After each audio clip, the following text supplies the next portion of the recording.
Hello नमस्कार साथियों, welcome to royal study. दोस्तों एसएससी एमटीएस एनालिसिस की नेक्स्ट वीडियो आपके लिए लेकर आ चुके हैं और आज 23 अक्टूबर 2024 को हम फर्स्ट शिफ्ट का जो एनालिसिस है ये कवर करेंगे। इससे पहले वाले वीडियोस अगर आप देखना चाह रहे हैं तो यहाँ पर प्लेलिस्ट की लिंक मिल जाएगी, आपको जाकर चेकआउट कर लीजिएगा। और इस वीडियो की पीडीएफ के लिए आपको एप्लीकेशन को डाउनलोड कर लेना है, टेलीग्राम चैनल और ग्रुप को ज्वाइन कर लेना है। इससे पहले वाली पीडीएफ अपडेट कर दी गई है, तो आप एक बार जाकर जरूर से चेकआउट कर लीजिएगा। इस वीडियो में हम चारों सब्जेक्ट का एनालिसिस कवर करेंगे, जीके, इंग्लिश, मैथ्स और रीजनिंग का। तो वीडियो को लास्ट तक जरूर से देखिएगा। जो लोग चैनल पर पहली बार विजिट कर रहे हैं उन सभी से रिक्वेस्ट है कि चैनल को सब्सक्राइब करके बेल आइकन को ऑल पर सेलेक्ट कर दीजिएगा, ताकि जो भी नया वीडियो है सबसे पहले आप सभी के पास में पहुंच पाए। गाइस सबसे पहले हम जीके जीएस करंट अफेयर को स्टार्ट करेंगे, उसके बाद में इंग्लिश, मैथ्स, रीजनिंग की ओर फिर आगे बढ़ते चलेंगे। तो चलिए बिना किसी टाइम के, बिना किसी देरी के स्टार्ट करते हैं हमारे फर्स्ट क्वेश्चन से।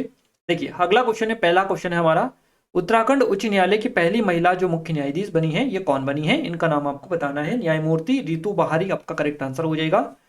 देखिए उत्तराखंड उच्च न्यायालय की पहली महिला मुख्य न्यायाधीश ये बनी है और अभी हाल ही में 4 फरवरी 2024 को ये बनी है।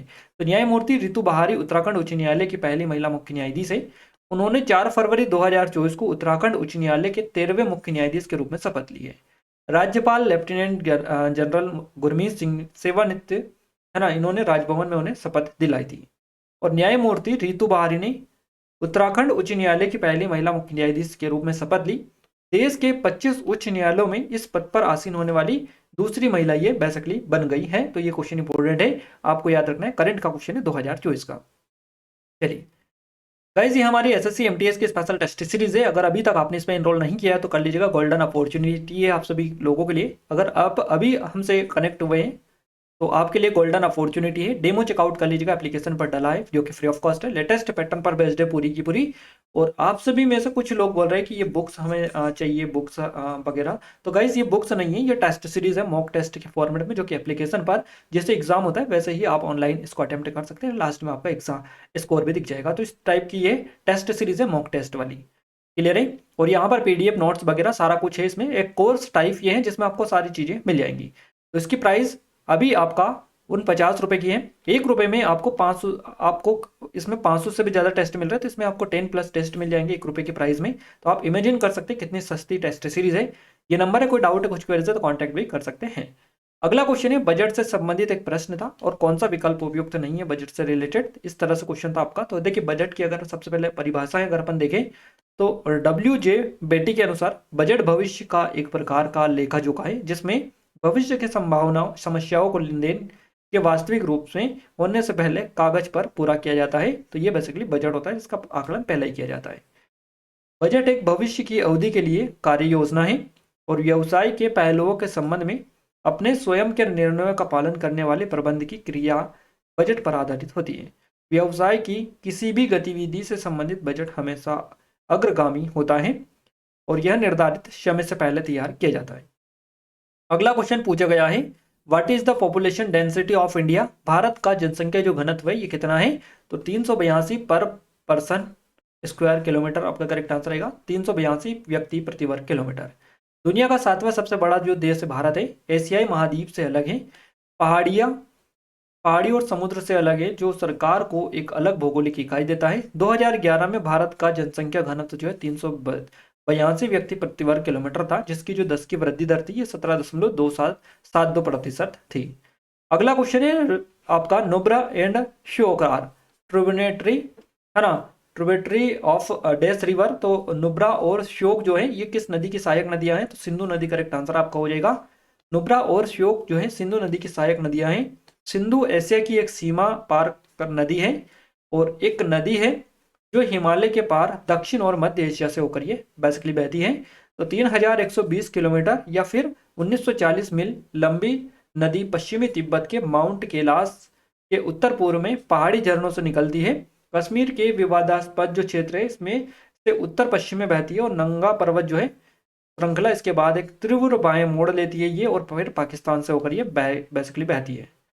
अगला क्वेश्चन है हमारा, नागालैंड के कोनयांग जनजाति द्वारा मनाया जाने वाला वसंत उत्सव डेज के रूप में जाना जाता है, जिसको आओ लांग मोन्यू बोला जाता है।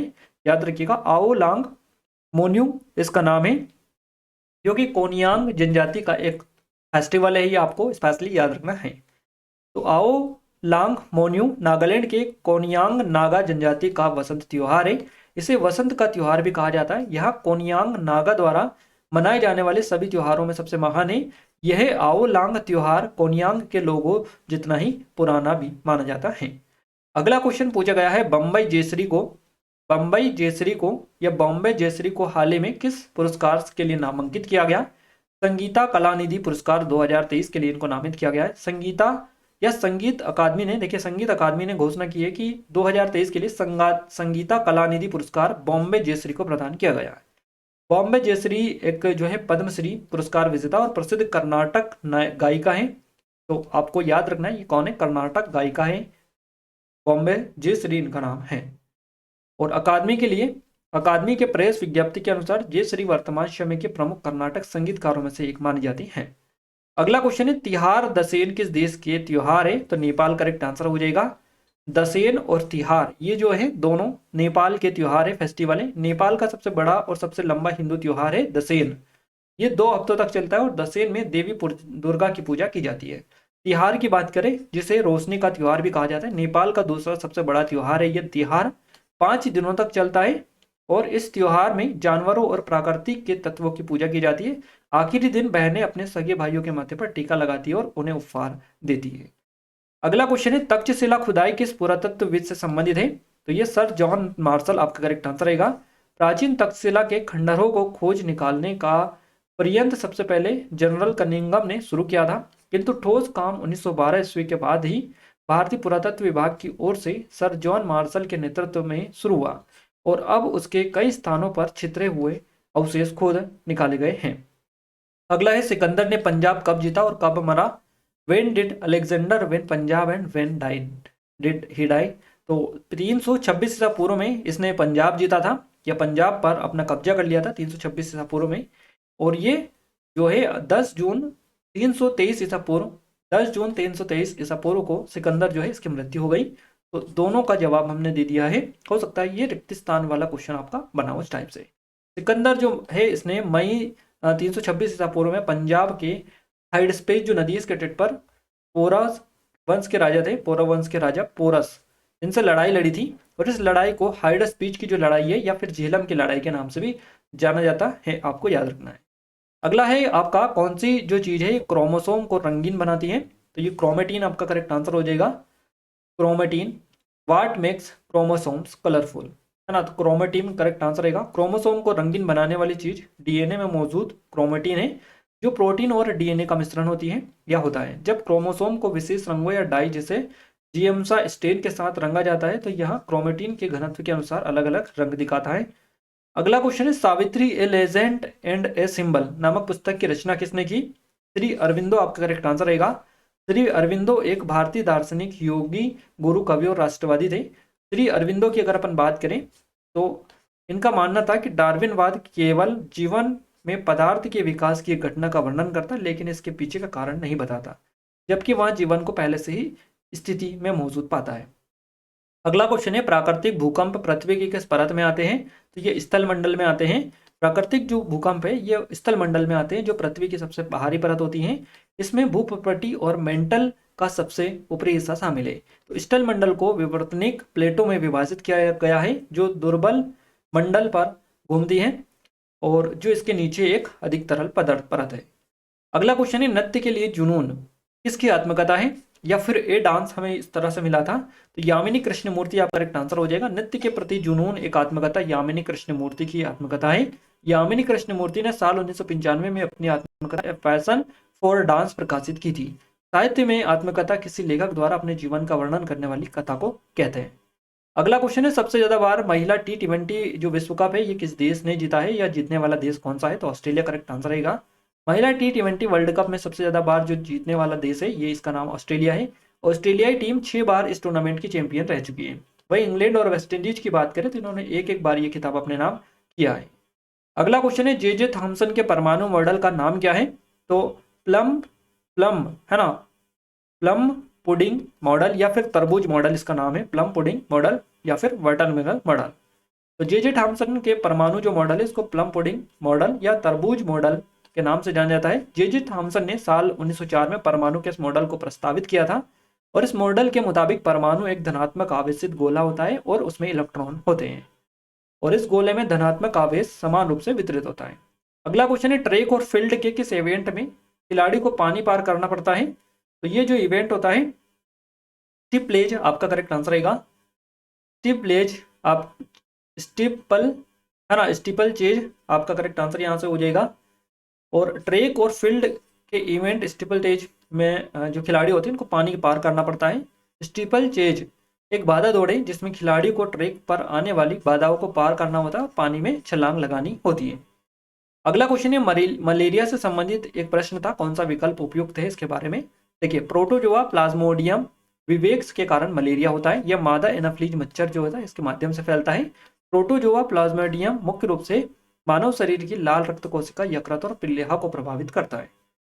अगला क्वेश्चन है, श्री सन्मुखानंद राष्ट्रीय श्रेष्ठता जो पुरस्कार है किस क्षेत्र से संबंधित है? इसका संबंध है प्रदर्शन कलाओं के क्षेत्र में दिया जाता है ना, परफॉर्मिंग आर्ट्स के लिए दिया जाता है बेसिकली। श्री सन्मुखानंद जो राष्ट्रीय श्रेष्ठता पुरस्कार है प्रदर्शन कलाओं के क्षेत्र में दिया जाने वाला एक राष्ट्रीय पुरस्कार है। यह पुरस्कार संगीत, नृत्य, रंगमंच और ललित कला प्रशासन के क्षेत्र में दिया जाता है। इस पुरस्कार की स्थापना हुई थी साल 2002 में। अगला क्वेश्चन है, किस इतिहासकार ने रजिया सुल्तान के बारे में लिखा? तो मिनहाज ए सिराज के द्वारा लिखा गया रजिया सुल्तान के बारे में। रजिया सुल्तान के बारे में लिखने वाला इतिहासकार जो है मिनहाज ए सिराज थे। मिनहाज ए सिराज 13वीं शताब्दी के फारसी इतिहासकार थे। वे उत्तर भारत में दिल्ली की मामलुक जो सल्तनत के प्रमुख इतिहासकार थे और उन्होंने तबकत ए नासिरी नाम की किताब भी लिखी थी। अगला क्वेश्चन है हमारा, इन संगठन में से या इन संगठनों में से कौन सा एक निजी संगठन है? आपको ऑप्शंस भी और दे रखे थे, 3 और 4 ऑप्शन है टोटल। इनमें एक था Tata iron and steel company, तो टिस्को था, तो यही आपका करेक्ट आंसर हो जाएगा टिस्को। ये जो है एक निजी संगठन है जो कि आपसे पूछा गया है। ये एक निजी क्षेत्र का महत्वपूर्ण संयंत्र है जिसे जमशेदजी टाटा द्वारा साक्षी में स्थापित किया गया था। Tata iron and steel company की स्थापना जो है दोराबजी टाटा ने 25 अगस्त को की थी। 1907 को जमशेदजी टाटा समूह के हिस्से के रूप में इसकी स्थापना की गई थी। Tata iron and steel company TISCO की स्थापना जमशेदजी टाटा ने की थी और इसकी स्थापना दोराबजी टाटा ने की थी। 1910 में बनकर तैयार हुआ था, लेकिन उत्पादन जो है 1911 में शुरू हुआ था। अगला क्वेश्चन है, शीघ्र सुनवाई का जो अधिकार है किसका अभिन्न और आवश्यक हिस्सा है? तो जीवन और व्यक्तिगत स्वतंत्रता के अधिकार का हिस्सा है। देखिए, शीघ्र सुनवाई का जो अधिकार है भारतीय संविधान का आर्टिकल 21 के तहत प्राप्त जीवन और व्यक्तिगत स्वतंत्रता के अधिकार का अभिन्न और आवश्यक हिस्सा है। यह अधिकार सुनिश्चित करता है कि किसी व्यक्ति को न्यायिक प्रक्रिया में आवश्यक देरी का सामना न करना पड़े, उसे जल्द से जल्द न्याय मिले, ये बेसिकली बताता है। तो गाइज यहाँ पर 21 क्वेश्चन हमें मिले जो कि हमने 100% एक्यूरेट क्वेश्चंस आपको कवर करवा दिए जो आपके एग्जाम में पूछे गए हैं। तो आई थिंक यहाँ से आपको काफी ज्यादा हेल्प मिली होगी। आगे हम इंग्लिश, मैथ्स, रीजनिंग को भी कवर करेंगे, तो वीडियो में आप बने रहिएगा। ये हमारी टेस्ट सीरीज है एसएससी एमटीएस की, सिर्फ 50 रुपए की प्राइस मिल रही है, लिमिटेड टाइम है। अगर अभी तक इनरोल नहीं किया तो गोल्डन अपॉर्चुनिटी है, कर लीजिएगा। आज नहीं तो कल करनी ही है आपको, इससे अच्छे से आप कर सकते हैं। अगर थोड़ा बहुत भी टाइम है आपके एग्जाम में तो आप देर मत करिएगा, जल्दी से इसमें इनरोल करके अच्छे से सारे क्वेश्चंस को कर लीजिएगा, क्योंकि यहाँ पर आपको पीडीएफ नोट्स वगैरह सारी चीजें मिल जाएंगी। कोई डाउट है, कुछ क्वेरीज नंबर पर भी कांटेक्ट कर सकते हैं। चलिए, इंग्लिश 1 वर्ड से आपका एक क्वेश्चन बनाए, क्लोज टेस्ट से 2 क्वेश्चन बने, ईरर से 3 क्वेश्चन है, आइडम फ्रेसेस से 1 क्वेश्चन है आपका, इंटोनियम से 2 क्वेश्चन पूछा गया, सिनोनियम से 1 क्वेश्चन पूछा गया, फिलर से 1 क्वेश्चन पूछा गया, इनकरेक्ट से 1 क्वेश्चन पूछा गया, फिल इन द ब्लैंक से भी आपका क्वेश्चन बनाए। मैथ्स में अलजेब्रा से क्वेश्चन बनाए, 2D 3D से क्वेश्चन बनाए, मेंसुरेशन में सिंबल चेन से 2 क्वेश्चंस बने, प्रतिशत से परसेंटेज से क्वेश्चन बनाए, लाभ हानि प्रॉफिट लॉस से क्वेश्चंस बनाए हैं, एसआईसीआई से 1 क्वेश्चन है, एवरेज से 1 से 2 क्वेश्चन है, नंबर सिस्टम से 1 क्वेश्चन है आपका, एलसीएम एचसीएफ से 1 क्वेश्चन है, सिंप्लीफिकेशन से 2 क्वेश्चन पूछे गए, रेशियो से 1 क्वेश्चन है, पाइप और टक्की से 1 क्वेश्चन है, ट्रेन से 1 क्वेश्चन है और एजेस वाला क्वेश्चन भी आपके एग्जाम में पूछा गया है। बात करें रीजनिंग में तो पेपर फोल्डिंग से 1 क्वेश्चन बनाए, सीरीज से क्वेश्चन बनाए, वेन डायग्राम से 2 क्वेश्चन है, एनालॉजी से क्वेश्चन है, डाइस से 2 क्वेश्चन है, सिलोजिज्म से 2 क्वेश्चन है, कोडिंग डिकोडिंग से 2 क्वेश्चन है, मिरर इमेज से 1 क्वेश्चन है आपका, काउंटिंग फिगर से 1 क्वेश्चन है, मिसिंग नंबर से 1 क्वेश्चन है, फिगर सीरीज से 2 क्वेश्चन पूछे गए। तो यहाँ पर हमने जीके, मैथ्स, रीजनिंग, इंग्लिश सभी चारों सब्जेक्ट का एनालिसिस आपको कवर करवा दिया, 100% एक्यूरेट जो आपके एग्जाम में पूछा गया है। तो आई थिंक आपको यहाँ से काफी ज्यादा हेल्प मिली होगी। आप सभी लोग कमेंट में कमेंट करके जरूर से बताइएगा वीडियो कैसा लगा, कैसा नहीं लगा।